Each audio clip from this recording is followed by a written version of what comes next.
Hi hello ನಮಸ್ಕಾರ welcome back to my YouTube channel. ಎಲ್ಲರೂ ಹೆಂಗಿದ್ದೀರಾ? ಚೆನ್ನಾಗಿದ್ದೀರಾ ಅನ್ಕೊಳ್ತಾ ನಾನು ಚೆನ್ನಾಗಿದ್ದೀನಿ. ಇವಾಗ ಬೆಳಗ್ಗೆಯಿಂದ ವ್ಲಾಗ್ ಸ್ಟಾರ್ಟ್ ಮಾಡ್ತಾ ಇದ್ದೀನಿ ನೋಡಿ. 6:30 ಆಗಿದೆ. ಇವಾಗ ಎದ್ದು ಆಚೆ ಕಡೆ ಒಲೆ ಹಚ್ಚಿ ಬಂದು ಫ್ರೆಶ್ ಅಪ್ ಆಗಿ ಬ್ರಷ್ ಮಾಡಿಬಿಟ್ಟು ಇವಾಗ ಬಿಸಿ ನೀರು ಕಾಯಿಸ್ಕೊಂಡಿದ್ದೀನಿ ಕುಡಿಯೋಕ್ಕೆ. ಬಿಸಿ ನೀರು ಕುಡಿದ್ಬಿಟ್ಟು ಅಷ್ಟರಲ್ಲಿ ಅಷ್ಟರಲ್ಲಿ ಟೀಗಿಟ್ಟು ಬೇಗ ಬೇಗ ಅಡುಗೆ ಮಾಡ್ಕೊಳ್ಬೇಕು. ಯಾಕಂದರೆ ನಮ್ಮ ಮಗ ಇವಾಗ ಬಿಡ್ತಾ ಇಲ್ಲ, ತುಂಬ ತೀಟೆ ಆಗಿಬಿಟ್ಟಿದ್ದಾನೆ. ಅದಕ್ಕೆ ನೋಡಿ ಪಾಲಕ್ಕಿತ್ತು, ಪಾಲಕ್ ಹಾಕಿಬಿಟ್ಟು ಪೂರಿ ಮಾಡೋಣ ಅಂತ. ಹಾಗೆ ಮಧ್ಯಾಹ್ನ ಲಂಚ್ಗೂ ಆಗುತ್ತೆ, ಹಾಗೆ ಹೆಲ್ದಿ ಇರುತ್ತಲ್ವ. ಪಾಲಕ್ ಈ ಥರ ಮಾಡಿಕೊಟ್ರೆ ಮಕ್ಕಳು ತಿಂತಾರೆ. ನಾನು ಒಂದು ಸ್ವಲ್ಪ ಒಂದು ಕಟ್ಟಲ್ಲಿ ಅರ್ಧ ಕಟ್ಟು ತೊಗೊಂಡಿದ್ದೀನಿ ಪಾಲಕ್ಕು. ಹಾಗೆ ಅದನ್ನು ಚೆನ್ನಾಗಿ ತೊಳ್ಕೊಂಬಿಟ್ಟು ಸ್ವಲ್ಪ ಶುಂಠಿ, ಯಾಕಂದರೆ ಇದು ಟೇಸ್ಟ್ಗೂ ಚೆನ್ನಾಗಿರುತ್ತೆ. ಶುಂಠಿ ಹಾಕೋದ್ರಿಂದ ಹೆಲ್ತ್ಗೂ ಒಳ್ಳೆಯದಲ್ವ. ಅದಕ್ಕೆ ಇದನ್ನು ರುಬ್ಕೊಂಬಂಡು ಈ ಕಡೆ ಹಾಗಲಕಾಯಿ ಕಟ್ ಮಾಡಿದ್ದೆ. ಹಾಗಲಕಾಯಿನ ಪಲ್ಯ ಮಾಡಬೇಕು ಮಧ್ಯಾಹ್ನಕ್ಕೆ. ಇವಾಗ ಬೇಳೆ ಬೇಯಿಸೋಕೆ ಇಡ್ತಾ ಇದ್ದೀನಿ. ಆದಷ್ಟು ಬೇಗ ಆಗುತ್ತೆ ಅಷ್ಟು ಬೇಗ ಕೆಲಸ ಮಾಡ್ಕೊಳ್ಬೇಕು, ಇಲ್ಲ ಫುಲ್ ಡೇ ಎಲ್ಲ ನನ್ನ ಮಗ ಕಾಟ ಕೊಡ್ತಾ ಇದ್ದಾನೆ. ಇವಾಗ ನೋಡಿ ಈ ಕಡೆ ಹಾಗಲಕಾಯಿ ಪಲ್ಯನೂ ರೆಡಿ ಆಗ್ತಾ ಇದೆ. ಈರುಳ್ಳಿ, ಟೊಮೆಟೊ, ಕರಿಬೇವು, ಅರಿಶಿನ, ಖಾರ, ಜೀರಿಗೆ, ಸಾಸಿವೆ, ಎಣ್ಣೆ ಹಾಕಿಬಿಟ್ಟು ಫ್ರೈ ಮಾಡ್ತಾಯಿದ್ದೀನಿ. ಇವಾಗ ಈ ಕಡೆ ರುಬ್ಕೊಂಬಂದೆ ಶುಂಠಿ ಮತ್ತು ಪಾಲಕ್ಕು. ಸ್ವಲ್ಪ ನೀರು ಹಾಕಿ ರುಬ್ಕೊಳ್ಳಿ. ನಾವಿವಾಗ ಇಬ್ಬರು ಇರೋದ್ರಿಂದ ಸ್ವಲ್ಪ ಮಟ್ಟಿಗೆ ತೊಗೊಂಡಿದ್ದೀನಿ. ಬೆಳಗ್ಗೆಗೂ ಟಿಫನ್ಗೂ ಆಗುತ್ತೆ, ನಾಷ್ಟಾಗೂ ಆಗುತ್ತೆ, ಹಾಗೆ ಮಧ್ಯಾಹ್ನ ಊಟಕ್ಕೆ ಚಪಾತಿನೂ ಆಗುತ್ತಂತ. ಅದಕ್ಕೆ ಸ್ವಲ್ಪ ಹಿಟ್ಟಿಗೆ ಉಪ್ಪು ಹಾಕಿಬಿಟ್ಟು ಇವಾಗ ನೋಡಿ ರುಬ್ಬಿರೋ ಪೇಸ್ಟ್ನ ಹಾಕ್ತೀನಿ. ಎಷ್ಟು ನೋಡ್ಕೊಂಡು ಹಾಕಿ. ನೀರು ಹಾಕೋದೇನು ಅವಶ್ಯಕತೆ ಇರಲ್ಲ, ಇದರಲ್ಲೇ ನೀರು ಹಾಕಿಬಿಟ್ಟು ಕಲಿಸ್ಕೋಬೋದು. ರುಬ್ಬಿರ್ತೀವಲ್ಲ ಅದಕ್ಕೆ ನೀರು ಹಾಕೋದೇನು ಬೇಕಾಗೋಲ್ಲ. ಇದಕ್ಕೆ ಸ್ವಲ್ಪ ಚಪಾತಿ ಹಿಟ್ಟಿಗೆ ತುಂಬ ಅಂದರೆ ತುಂಬ ಚೆನ್ನಾಗಿರುತ್ತೆ ಇದು. ಮಕ್ಕಳು ಯಾರೂ ತಿನ್ನೋಲ್ಲಲ್ಲ ಇವಾಗ ಸೊಪ್ಪೆಲ್ಲ, ಅದಕ್ಕೆ ಈ ಥರ ಮಾಡಿಕೊಟ್ರೆ ತಿಂತಾರೆ ವೆರೈಟಿಯಾಗಿ. ಎಲ್ಲರೂ ಒಂದು ಸಲ ಟ್ರೈ ಮಾಡಿ ಹೇಗಿತ್ತಂತ. ಪಾಲಕ್ ಪೂರಿ ಮತ್ತು ಪಾಲಕ್ ಚಪಾತಿ ತುಂಬ ಅಂದರೆ ತುಂಬ ಹೆಲ್ತ್ಗೆ ಒಳ್ಳೆಯದು ಪಾಲಕ್. ನೋಡಿ ಇವಾಗ ನಾನು ಕಲಿಸ್ಕೊತಾ ಇದ್ದೀನಿ, ಅದು ಸ್ವಲ್ಪ ಸ್ವಲ್ಪ ಹಾಕ್ಕೊಂಡು. ಮತ್ತು ತೆಳುವಾದರೆ ಅಷ್ಟೊಂದು ಚೆನ್ನಾಗಿ ಬರೋಲ್ಲಲ್ಲ. ನೋಡಿ ಜಾಸ್ತಿ ಗಟ್ಟಿ ಇಲ್ಲ, ಸ್ವಲ್ಪ ಚಪಾತಿ ಮಾಡೋ ಮಟ್ಟಿಗೆ ಕಲಿಸ್ಕೊಳ್ಬೇಕು. ಇವಾಗ ಅದರಲ್ಲೇ ಬೆಳಿಗ್ಗೆ ಟಿಫನ್ಗೆ ನಾನು ಪೂರಿನೂ ಮಾಡಬೇಕು. ಇವಾಗ ನೋಡಿ ಎಲ್ಲ ಚೆನ್ನಾಗಿ ಮಿಕ್ಸ್ ಮಾಡಿಕೊಂಡು ಕಲಿಸ್ತಾ ಇದ್ದೀನಿ. ಇದರ ಜೊತೆಗೆ ಪಾಲಕ್ ಪೂರಿ ಜೊತೆಗೆ ಚಟ್ನಿ ಮಾಡಬೇಕು. ಮಧ್ಯಾಹ್ನಕ್ಕೆ ಹೆಂಗಾದ್ರೆ ಹಾಗಲಕಾಯಿ ಪಲ್ಯ ಆಗ್ತಾಯಿದೆ. ಇವಾಗ ಬೇಳೆ ಸಾರು ಅನ್ನ ಅಷ್ಟಾದರೆ ಆಯಿತು ಇವತ್ತಿನ ಅಡಿಗೆ.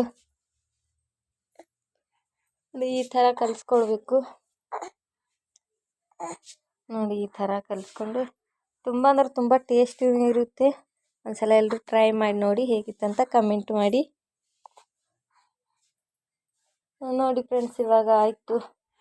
ಇದನ್ನು ಸ್ವಲ್ಪ ಹೊತ್ತು ಬಿಟ್ಟು ಈ ಕಡೆ ಚಟ್ನಿಗೆ ರೆಡಿ ಮಾಡ್ಕೊಳ್ತೀನಿ. ಸ್ವಲ್ಪ ಹೊತ್ತು ನೆನೆಯೋಕೆ ಬಿಟ್ಬಿಟ್ಟು ನೋಡಿ ಸಿಂಪಲ್ ಚಟ್ನಿ ಮಾಡ್ಕೊಳ್ತಾಯಿದ್ದೀನಿ, ಜಾಸ್ತಿ ಏನಿಲ್ಲ. ಕಡಲೆ ಬೀಜ ಹುರ್ಕೊಂಡು ಅದಕ್ಕೆ ಬೆಳ್ಳುಳ್ಳಿ ಒಂದು 2-3, ಹಾಗೆ ಹಸಿಮೆಣ್ಸಿನ್ಕಾಯಿ ಮತ್ತು ಕೊತ್ತಂಬರಿ ಸೊಪ್ಪು, ಜೀರಿಗೆ, ಧನಿಯಾ ಕಾಳು ಹಾಕ್ತೀನಿ. ಇನ್ನೇನು ಜಾಸ್ತಿ ಇಲ್ಲ ಫ್ರೆಂಡ್ಸ್. ನೋಡಿ ಕೊತ್ತಂಬರಿ ಸೊಪ್ಪು ಬಿಸಿ ಇದರಲ್ಲಿ ಹಾಕಿದರೆ ಥರ ಘಮ ಚೆನ್ನಾಗಿ ಬರುತ್ತಂತ ನಾನು ಇದರಲ್ಲಿ ಹಾಕಿಬಿಡ್ತೀನಿ ಎಲ್ಲನೂ. ಇದಕ್ಕೆ ಉಪ್ಪು ಹಾಕಿ ರುಬ್ಕೊಂಡ್ರೆ ಆಯಿತು.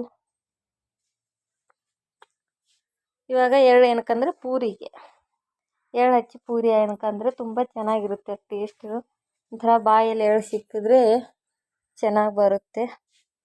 ಅದಕ್ಕೆ ಎಳ್ಳು ತೊಗೊಂಡು ಇಟ್ಕೊಂಡಿದ್ದೀನಿ. ಇವಾಗ ಸಾಂಬಾರಿಗೆ ಬೇಳೆನೂ ಬೆಂದಿತ್ತು, ಸಾಂಬಾರಿಗಷ್ಟು ಪಟಾಪಟ ಅಂತ ಒಗ್ಗರಣೆ ಹಾಕಿದೆ. ನನ್ನ ಮಗ ಮಲ್ಕೊಂಡಿದ್ದ. 9:09 ಆಯ್ತೇನೋ ಅವನು ಎದ್ದೇಳೋಷ್ಟಿಗೆ.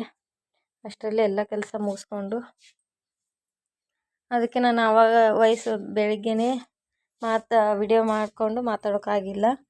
ಅದಕ್ಕೆ ಮತ್ತೆ ಎದ್ದು ಬಿಡ್ತಾನೆ ನನ್ನ ಸೌಂಡ್ಗೆ, ಅದಕ್ಕಾಗಿ. ಇವಾಗ ಸಾಂಬಾರು ಆಯಿತು, ಒಗ್ಗರಣೆ ಹಾಕಿದೆ. ಇವಾಗ ಅನ್ನಕ್ಕೆ ಇಕ್ಕಬೇಕು. ಇದು ಚೆನ್ನಾಗಿ ಕುದಿಸ್ಬಿಟ್ಟು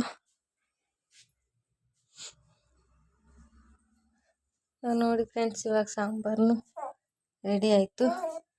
ಇವಾಗ ನೋಡಿ ಚಟ್ನಿನೂ ರುಬ್ಕೊಂಬರ್ತೀನಿ. ಇವಾಗ ಈ ಕಡೆ ಅನ್ನಕ್ಕೆ ಇಡ್ತೀನಿ. ಚಟ್ನಿ ರುಬ್ಬೊಟ್ಟಿಗೆ ಪಟ ಪಟ ಅಂತ ಒಂದು ಆಗೋಷ್ಟಿಗೆ ಒಂದು ಮಾಡಿಕೊಂಡ್ರೆ ಬೇಗ ಮುಗಿದೋಗುತ್ತೆ. ಇವಾಗ ನೋಡಿ 2 ಇದು ಮಾಡಿದ್ದೀನಿ. ಪೂರಿ ಇಬ್ಬರೇ ಇರೋದಲ್ಲ, ಅವರು ಸಾಯಂಕಾಲನೇ ಬರ್ತಾರೆ, ಬೆಳಿಗ್ಗೆ ಹೋದವರು. ಅದಕ್ಕೆ ನಾವು ಇಬ್ಬರಿಗೆ ಅಂತ ಇವಾಗ ನೋಡಿ ಸ್ವಲ್ಪ ಮಧ್ಯಾಹ್ನ ಚಪಾತಿಗೆ ತೆಗೆದಿಟ್ಬಿಟ್ಟು ಇವಾಗ ಇದಕ್ಕೆ ಎಳ್ಳು ಹಾಕಿಬಿಟ್ಟು ಒಂಥರ ಎಳ್ಳೋದು ತುಂಬ ಅಂದರೆ ತುಂಬ ಟೇಸ್ಟ್ ಬರುತ್ತೆ. ಎಣ್ಣೆಲಿ ಫ್ರೈ ಮಾಡ್ತೀವಲ್ಲ, ಬೇಕಂದ್ರೆ ಟ್ರೈ ಮಾಡಿ ನೋಡಿ. ಇದರಲ್ಲಿ ಓಂಕಾಳು ಹಾಕ್ಬೋದು ಇಷ್ಟ ಇದ್ದವರು, ಇಲ್ಲ ಜೀರಿಗೆನೂ ಹಾಕ್ಬೋದು, ಕಸೂರಿ ಮೇಥಿನೂ ಹಾಕ್ಬೋದು. ನಾನು ಬರೀ ಎಳ್ಳು ಹಾಕಿದ್ದೀನಿ. ನೀವು ಒಂದು ಸಲ ಈ ಥರ ಟ್ರೈ ಮಾಡಿ ನೋಡಿ. ಎಲ್ಲ ಕಡೆ ಎಳ್ಳು ಹಾಕಿಬಿಟ್ಟು ತುಂಬ ನನ್ನ ಮಗಳಿಗೆ ಪಾಲಕ್ ಅಂದರೆ ಇಷ್ಟ. ಈ ಥರ ಎಲ್ಲ ಮಾಡಿಕೊಟ್ರೆ ತಿಂತಾಳೆ, ಅವಳು ಹಂಗೆ ತಿನ್ನೋಲ್ಲ. ಅದಕ್ಕೆ ಅವಳಿಗೆ ಈ ಥರ ಮಾಡಿಕೊಡ್ತೀನಿ, ತಿಂತಾಳೆ ಚೆನ್ನಾಗಿ. ಅದು ಎಷ್ಟು ಬೇಕೋ ಅಷ್ಟು ಎಳ್ಳು ಹಾಕ್ಕೊಂಡು ಎಲ್ಲ ಮಿಕ್ಸ್ ಆಗೋ ಥರ ಇದನ್ನು ಮಧ್ಯಾಹ್ನ ಚಪಾತಿಗೆ ನಾನು ಒಬ್ಬಳೆಲ್ಲ ಒಂದು ಚಪಾತಿ ಆದ್ರೂ ಸಾಕು. ಅಂದರೆ 3 ಆಗುತ್ತೆ ಅದರಲ್ಲಿ ಚಿಕ್ಕ ಚಿಕ್ಕ ಮಾಡಿದರೆ. ಇವಾಗ ಪೂರಿ ಲಟ್ಟಿಸ್ಕೊಳ್ತೀನಿ ಫ್ರೆಂಡ್. ಚಿಕ್ಕ ಚಿಕ್ಕದು ಸ್ವಲ್ಪ ದಪ್ಪ ದಪ್ಪ ಮಾಡಿಕೊಂಡ್ರೆ ಚೆನ್ನಾಗಿರುತ್ತೆ. ನೋಡಿ ಚಿಕ್ಕ ಚಿಕ್ಕ ಉಂಡೆ, ಜಾಸ್ತಿ ತೆಳು ಮಾಡ್ಕೊಳ್ಬಾರ್ದು. ಸ್ವಲ್ಪ ದಪ್ಪ ಬಂದರೆ ಮೆತ್ತಗಾಗ್ತಾವಲ್ಲ, ಅಷ್ಟೂ ಉಳ್ಳೆ ಮಾಡಿಕೊಂಡು ಚಿಕ್ಕ ಚಿಕ್ಕದಾಗಿ ನೋಡಿ ಈ ಥರ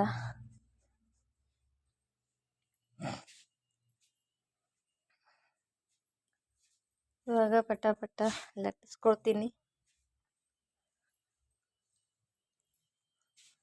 ನಾನು ಅಷ್ಟೇ ಚಿಕ್ಕ ಚಿಕ್ಕವಾಗೇ ಲಟ್ಟಿಸ್ಕೊಂಡೆ, ರೌಂಡ್ ಶೇಪಲ್ಲಿ. ನಿಮಗೆ ದೊಡ್ಡದು ಬೇಕಂದ್ರೆ ದೊಡ್ಡದು, ನಾನು ಜಾಸ್ತಿ ದೊಡ್ಡದು ಇದು ಮಾಡಿಲ್ಲ, ಅಷ್ಟೇ ಚಿಕ್ಕ ಚಿಕ್ಕವಾಗಿ ನೋಡಿ. ಇಷ್ಟೇ ಸಾಕು, ಚೆನ್ನಾಗಿರುತ್ತೆ. ಜಾಸ್ತಿ ಆದರೆ ಅಷ್ಟೊಂದು ಇದಿರೋಲ್ಲ. ಬೇಗ ಬೇಗ ಲಟ್ಟಿಸ್ಕೊಳ್ಬೇಕು, ಮಾಡಬೇಕು, ಅರ್ಜೆಂಟಲ್ಲಿ. ನೋಡಿ ಬೆಳಗಿನ ಕೆಲಸ ಹೆಂಗಿರುತ್ತೆ, ಎಷ್ಟು ಮಾಡಿದ್ರೂ ಮುಗಿಯೋದೇ ಇಲ್ಲ ಮನೇಲಿ ಕೆಲಸ.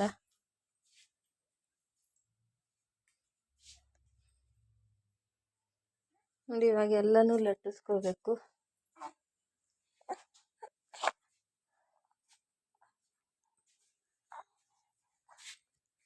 ನಿಮ್ಗೆ ಯಾವ ಸೈಜ್ ಬೇಕೋ ಆ ಸೈಜ್, ದೊಡ್ಡದು ಬೇಕಂದ್ರೆ ದೊಡ್ಡದು, ಚಿಕ್ಕದು ಬೇಕಂದ್ರೆ ಚಿಕ್ಕದು ಲಟ್ಟಿಸ್ಕೊಳ್ಳಿ.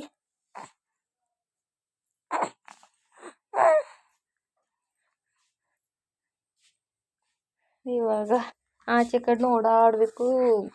ನೀರು ಬಿಸಿ ಮಾಡೋಕೆ ಇಟ್ಟಿದ್ದೆ. ಈ ಕಡೆ ಒಂದು ಕೆಲಸ ಮಾಡೋದು ಬಿಡೋದು, ಆಚೆ ಓಡಾಡೋದು, ಇದೇ ಆಗಿದೆ ನಂದು ಇವತ್ತು ಫುಲ್ಲು. ನೋಡಿ ಇವಾಗ ಅಷ್ಟೂ ಲಟ್ಟಿಸ್ಕೊಂಡು ಸ್ವಲ್ಪ ದಪ್ಪ ಲಟ್ಟಿಸ್ಕೊಂಡ್ರೆ ಉಬ್ಕೊತಾವಲ್ಲ, ಮೆತ್ತಗೆ ಇರ್ತವೆ. ಬೆಳಗ್ಗೆ ಸಂಜೆ ಗಂಟೆ ಇಟ್ಟರು ತೆಳುವಾದರೆ ಬಿರ್ಸಾಗಿಬಿಡ್ತಾವಲ್ಲ, ಅದಕ್ಕೆ ಸ್ವಲ್ಪ ದಪ್ಪ ಲಟ್ಟಿಸ್ಕೊಂಡು ಇವಾಗ ಎಣ್ಣೆ ಬಿಸಿ ಮಾಡೋಕ್ಕೆ ಇಕ್ಕಿದ್ದೆ ಲಟ್ಟಿಸ್ಕೊಳ್ಳೋ ಅಷ್ಟರಲ್ಲಿ. ನೋಡಿ ಈ ಕಡೆ ಇದನ್ನಾಗುತ್ತೆ ಅದನ್ನಾಗುತ್ತೆ. ನೋಡಿ ಅಷ್ಟು ಲಟ್ಟಿಸ್ಕೊಂಡಾಯ್ತು. ಎಷ್ಟು ಬೇಕೋ ನಾಷ್ಟಾಗೆ ಅಷ್ಟೇ, ನಾನು ಜಾಸ್ತಿ ಮಾಡೋಲ್ಲ. ನನಗೆ ಎಷ್ಟು ಬೇಕೋ ಅಷ್ಟೇ ಸುಮ್ಮನೆ ಮಾಡಿಬಿಟ್ಟು ವೇಸ್ಟು ಮಾಡೋಲ್ಲ ನಾವು. ಇವಾಗ ಎಣ್ಣೆ ಬಿಸಿ ಮಾಡೋಕೆ ಇಟ್ಟಿದ್ನೆಲ್ಲ, ಎಣ್ಣೆನೂ ಬಿಸಿಯಾಗಿದೆ. ಈ ಕಡೆ ಅನ್ನನೂ ಆಯಿತು. ನೋಡಿ ಇವಾಗ ಪೂರಿನ ಹಾಕಿಬಿಟ್ಟು ಚೆನ್ನಾಗಿ 2 ಸೈಡು ಬೇಯಿಸಿದ್ರೆ ಪೂರಿನೂ ರೆಡಿ.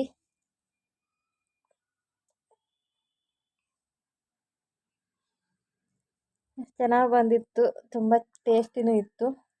ಶುಂಠಿ ಹಾಕಿದ್ವಲ್ಲ, ಶುಂಠಿ ತುಂಬ ಒಳ್ಳೆಯದು ಆರೋಗ್ಯಕ್ಕೆ. ಅದಕ್ಕೆ ಈ ಥರ ಹಾಕಿ, ಮಕ್ಕಳು ಶುಂಠಿ ಇವೆಲ್ಲ ಯಾವುದು ತಿನ್ನೋಲ್ಲ. ಅದಕ್ಕೆ ಈ ಥರ ಮಾಡಿಕೊಡಿ. ಯಾವುದಾದ್ರೂ ರೂಪದಲ್ಲಿ ಶುಂಠಿ ಅಡುಗೆಯಲ್ಲಿ ಇರಲೇಬೇಕು, ಹೆಲ್ತ್ಗೂ ಅಷ್ಟೊಂದು ಒಳ್ಳೆಯದು. ಇದೇ ಥರ ಎಲ್ಲ ಪೂರಿನ ಬೇಯಿಸ್ಕೊಂಡು ನಾವು 9 ಗಂಟೆ ಆಯಿತು ಎಲ್ಲ ಆಗೋಷ್ಟರಲ್ಲಿ. ಇನ್ನೂ ಅಡುಗೆ ಚಪಾತಿ ಒಂದು ಬಾಕಿ ಇತ್ತು. ಅವಳು ಸ್ನಾನ ಮಾಡಿ ಬಂದಳು, ಅವಳಿಗೆ ನಾಷ್ಟ ಹಾಕಿಕೊಟ್ಟು. ನೋಡಿ ಚೆನ್ನಾಗಿ ಉಬ್ಕೊತಾವೆ ಎಣ್ಣೆಯಲ್ಲಿ ಈ ಥರ ಬೇಯಿಸ್ಕೊಂಡು. ತುಂಬ ಚೆನ್ನಾಗಿ ಬರ್ತಾಯಿತ್ತು.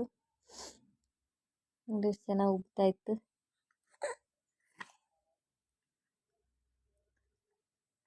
ನೋಡಿ ಫ್ರೆಂಡ್ಸ್, ಇವತ್ತಿನ ಪಾಲಕ್ ಪೂರಿ ಹೆಲ್ದಿ ಬ್ರೇಕ್ಫಾಸ್ಟ್ ಅನ್ಬೋದು. ತುಂಬ ಅಂದರೆ ತುಂಬ ಹೆಲ್ತ್ಗೆ ಒಳ್ಳೇದು ಪಾಲಕ್ನು. ಮಕ್ಕಳು ಇಷ್ಟಪಟ್ಟು ತಿಂತಾರೆ. ಚಪಾತಿನೂ ಅಷ್ಟೊಂದು ತಿನ್ನೋಲ್ಲ. ಈ ಥರ ಮಾಡಿಕೊಟ್ರೆ ಇಷ್ಟಪಟ್ಟು ತಿಂತಾರೆ ನೋಡಿ. ಅವಾಗ ಒಂದೊಂದನ್ನು ಕೈಯೆಲ್ಲನ ಇಟ್ಕೊಂಡು. ಇವಾಗ ಪೂರಿನೂ ಕರ್ಕೊಂಡಾಯಿತು ಎಲ್ಲನೂ. ಇವಾಗ ನೋಡಿ ಎಲ್ಲ ಆಯಿತು. ಇವಾಗ ನನ್ನ ಮಗಳಿಗೆ ಊಟ ಟಿಫನ್ ಹಾಕಿ ಕೊಡಬೇಕು. ಅವಳಿಗೆ ನೋಡಿ ಚಟ್ನಿನೂ ಆಗಿತ್ತು. ಅವಳಿಗೆ ಟಿಫನ್ ನೋಡಿ ಅವಳಿಗೆ ಹಾಕಿಕೊಟ್ಟು ಅವಳು ಹೋಗ್ತಾಳಲ್ವ, ಬೇಗ ತಿನ್ನಿಸ್ಬಿಟ್ಟು ಅವಳಿಗೆ ನಾನು ತಿನ್ನಬೇಕು. ನೋಡಿ ಇಷ್ಟ ಆಗಿತ್ತು. ಇವಾಗ ನಾನು ಚಪಾತಿ ಮಾಡ್ಕೊಳ್ತಾ ಇದ್ದೀನಿ. ದೊಡ್ಡವೇ ಮಾಡಿಕೊಂಡೆ. ನಾನು ಎಲ್ಲಿ ಚಿಕ್ಕ ಮಾಡ್ಕೊಳ್ಳೋದಂತ ಅಷ್ಟರಲ್ಲೇ 2 ಮಾಡಿಕೊಂಡೆ. 3 ಆಗ್ತಿತ್ತು ಥರ ಮೀಡಿಯಮ್ ಸೈಜು. ನಾನು ಮಾಡ್ಕೊಂಡ್ಬಿಟ್ಟೆ 2 ಪದೇ ಎಲ್ಲಿ ಮಾಡ್ಕೊಳ್ಳೋದಂತ. ನೋಡಿ ಎಷ್ಟು ದೊಡ್ಡ ಇತ್ತು ಅಂದರೆ ದಪ್ಪ ಮಾಡಿಕೊಂಡೆ. ಇವಾಗ ಚಪಾತಿನ ಲಟ್ಟಿಸ್ಕೊಂಡು ನಾನು 4 ಫೋಲ್ಡ್ ಮಾಡಿ ಲಟ್ಟಿಸ್ಕೊಂಡೆ. ಯಾಕಂದರೆ ಮೆತ್ತಗಿರ್ತಾವಲ್ಲ, ಅದಕ್ಕಾಗಿ ಈ ಥರ ಫೋಲ್ಡ್ ಮಾಡಿ ಲಟ್ಟಿಸ್ಕೊಂಡು ನೋಡಿ ಈ ಥರ ಎಣ್ಣೆ ಹಚ್ಚಬೇಕು. ನಾನು ಎಣ್ಣೆ ಹಚ್ಚೋಲ್ಲ, ಎಣ್ಣೆನ ಜಾಸ್ತಿ ಯೂಸ್ ಮಾಡಲ್ಲ ನಾನು. ತುಪ್ಪ ಬೇಕಾದರೆ ಹಚ್ಕೋಬೋದು. ನೋಡಿ ಈ ಥರ ಫೋಲ್ಡ್ ಮಾಡಿ ಲಟ್ಟಿಸ್ಕೊಂಡ್ರೆ ಪದ್ರ ಆಗಿರುತ್ತೆ ಚಪಾತಿ, ಹಾಗೆ ಮೆತ್ತಗೂ ಇರುತ್ತಲ್ಲ, ಅದಕ್ಕೆ ಈ ಥರ ಮಾಡ್ಕೊಳ್ತಾ ಇದ್ದೆ. ಇಲ್ಲ ಹಿಟ್ಟು ಮಧ್ಯಾಹ್ನ ಗಂಟೆ ಇಡಬೇಕಂದ್ರೆ ಮಧ್ಯಾಹ್ನ ಆಗೋಲ್ಲ. ನಾನು ಇದ್ದರೂ ಮಾಡ್ತೀನಲ್ಲ, ನನಗೆ ಒಂದು ಸಲ ಕೈಯಿಂದ ಅಡುಗೆ ಬಿಟ್ಟರೆ. ಈ ಕಡೆ ತವೆನೂ ಬಿಸಿ ಬಿಟ್ಟಿದ್ದೆ, ಚಪಾತಿನೂ ಆಯಿತು. ಇವಾಗ ಚಪಾತಿ ಬೇಯಿಸ್ಕೊಂಡು ಎಣ್ಣೆ ಹಚ್ಚಿಬಿಟ್ಟು ಇಲ್ಲಿ ದೊಡ್ಡವೇ ಮಾಡಿಬಿಟ್ಟೆ. ನೋಡಿ ಒಂದು ತವೆ ಫುಲ್ ರೌಂಡ್ ಆಗಿದೆ.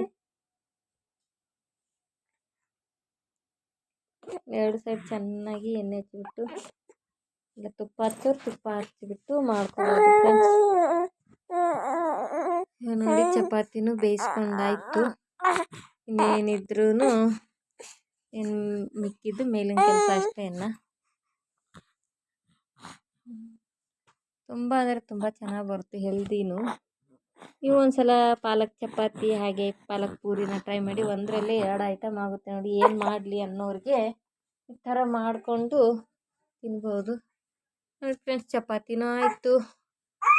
ಇವತ್ತಿನ ಅಡುಗೆ ಫಿನಿಶ್ ಆಯಿತು. ಬೇಗನೆ ಮಾಡಿ ಮುಗಿಸ್ಕೊಂಡ್ಬಿಟ್ಟೆ. ಇವಾಗ ಇನ್ನೆಲ್ಲ ಕ್ಲೀನ್ ಮಾಡೋದೊಂದು ಬಾಕಿ ಇದೆ ನೋಡಿ. ಇಷ್ಟು ಮಾಡೋಷ್ಟಿಗೆ ಅವನು ಎದ್ದು ಬಿಟ್ಟಿದ್ದ. ಎಲ್ಲ ಕೆಲಸ ಆಯಿತು ನೋಡಿ. ಸ್ಟವ್ ಎಲ್ಲ ಒರೆಸಿ ಪಾತ್ರೆ ತೊಳೆದು ಇನ್ನು ಬಟ್ಟೆ ಅಡುಗೆನೂ ರೆಡಿ ಆಯಿತು ನೋಡಿ. ಅನ್ನ, ಇದು ರಾತ್ರಿದು ಚಿಕನ್ ಸಾರು, ಹಾಗೆ ಬೇಳೆ ಸಾರು, ಇದು ಹಾಗಲಕಾಯಿ ಪಲ್ಯ ನೋಡಿ. ಇದು ಪಾಲಕ್ ಚಪಾತಿ.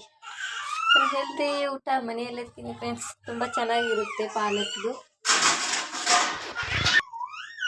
ನೋಡಿ ಚಪಾತಿ ಎಷ್ಟು ಚೆನ್ನಾಗಿ ಬಂದಿದೆ. ಒಂದೇ ಇದರಲ್ಲಿ 2 ಮಾಡ್ಬೋದು ನೋಡಿ. ಪೂರಿನೂ ಮಾಡ್ಬೋದು, ಚಪಾತಿನೂ ಮಾಡ್ಬೋದು. ನಮ್ಮೆಲ್ಲ ಕೆಲಸ ಇತ್ತು. ಇನ್ನೇನು ಪಾಪುಗೆ ಸ್ವಲ್ಪ ಗಂಜಿ ಮಾಡಿ ತಿನ್ನಿಸಿ ಸ್ನಾನ ಮಾಡಿಸಿ ನಾನು ಸ್ನಾನ ಮಾಡಿ ಮನೆ ಒರೆಸಿದ್ರೆ ಆಯಿತು. ನಾನು ಆಡ್ತಾ ಇದ್ದಾನೆ ನೋಡಿ ಫ್ರೆಂಡ್ಸ್. ನಂದು ಇವತ್ತಿನ ದಿನ ಎಲ್ಲ ಇದಾಗಿತ್ತು. 6:30 to 10:30 ಆಯ್ತು. ಇವಾಗ ಬೆಳಗ್ಗೆಯಿಂದ ಮಾಡ್ತಾಯಿದ್ದೀನಿ ಅಡುಗೆ. ಈ ಕಡೆ ಅವಳ ಸ್ಕೂಲ್ಗೆ ಅವನು ರೆಡಿ ಮಾಡೋದು, ತಲೆ ಬಾಚೋದು ಇದೇ ಆಯಿತು. ಇವಾಗ ಅವ್ನಿಗಿನ್ನೂ ಗಂಜಿ ಮಾಡಿ ತಿನ್ನಿಸಿ ಆಯ್ತು. ನಾನು ಅವ್ನು ಮಲಗಿಸ್ಬಿಟ್ಟು ಮನೆ ಒರೆಸಿ ಸ್ನಾನ ಮಾಡಿದ್ರೆ ಇವತ್ತಿನ ಕೆಲಸ ಮುಗೀತು. ಅದಕ್ಕೆ ತಿರ್ಗಾ ಲೇಟ್ ಆಗುತ್ತಲ್ಲ, ಅದಕ್ಕೆ ವಿಡಿಯೋನ ಎಂಡ್ ಮಾಡೋಣ ಅಂತ. ಏನಿಲ್ಲ, ಪೂಜೆ ಅಷ್ಟೇ ನಾರ್ಮಲ್. ಮನೆ ಒರೆಸಿದ್ರೆ ಮುಗೀತು, ಅದೇನು ತೋರಿಸೋದಿಲ್ಲ. ಡೈಲಿ ಇದ್ದೇ ಇರುತ್ತೆ. ಇದೇ ಫ್ರೆಂಡ್ಸ್ ನನ್ನ ಬೆಳಗ್ಗೆಯಿಂದ. ಹಾಗೆ ಒಂದು ಹೆಲ್ದಿ ಟಿಫನು, ಒಂದರಲ್ಲೇ ಒಂದು ಸ್ವಲ್ಪ ಪಾಲಕ್ಕಿದ್ದರೆ ಅದರಲ್ಲೇ ಟಿಫನು ಆಗುತ್ತೆ. ಮತ್ತು ಲಂಚಿಗೂ ಹೆಲ್ದಿ ಲಂಚೂ ಆಗುತ್ತೆ. ಐ ಹೋಪ್ ನಿಮಗೆ ಈ ವಿಡಿಯೋ ಇಷ್ಟ ಆಗುತ್ತೆ. ನೀವು ಒಂದ್ಸಲ ಟ್ರೈ ಮಾಡಿ. ಪಾಲಕ್ ಪೂರಿ ಮತ್ತು ಪಾಲಕ್ ಚಪಾತಿ ಮಧ್ಯಾಹ್ನ ಲಂಚಿಗೆ, ಬ್ರೇಕ್ಫಾಸ್ಟಿಗೆ ಪಾಲಕ್ ಪೂರಿ ಚಟ್ನಿ ಹೇಗಿತ್ತು ಅಂತ ಕಮೆಂಟ್ ಮಾಡಿ. ನಿಮ್ಗೆ ಇಷ್ಟ ಆಗಿದೆ ಅನ್ಕೋತೀನಿ. ಇಷ್ಟ ಆದರೆ ಲೈಕ್ ಕಮೆಂಟ್ ಮಾಡಿ. ಇನ್ನು ಯಾರು ನನ್ನ ಚಾನಲ್ನ ಸಬ್ಸ್ಕ್ರೈಬ್ ಮಾಡ್ಕೊಂಡಿಲ್ಲ ಪ್ಲೀಸ್ ಸಬ್ಸ್ಕ್ರೈಬ್ ಮಾಡ್ಕೊಳ್ಳಿ ಅಂತ ಹೇಳ್ತಾ ಮತ್ತೆ ಸಿಗ್ತೀನಿ ಮುಂದಿನ ಹೊಸ ವಿಡಿಯೋದಲ್ಲಿ. ಎಲ್ಲರಿಗೂ ನೋಡ್ತಾರೆ ನನ್ನ ಚಾನಲ್.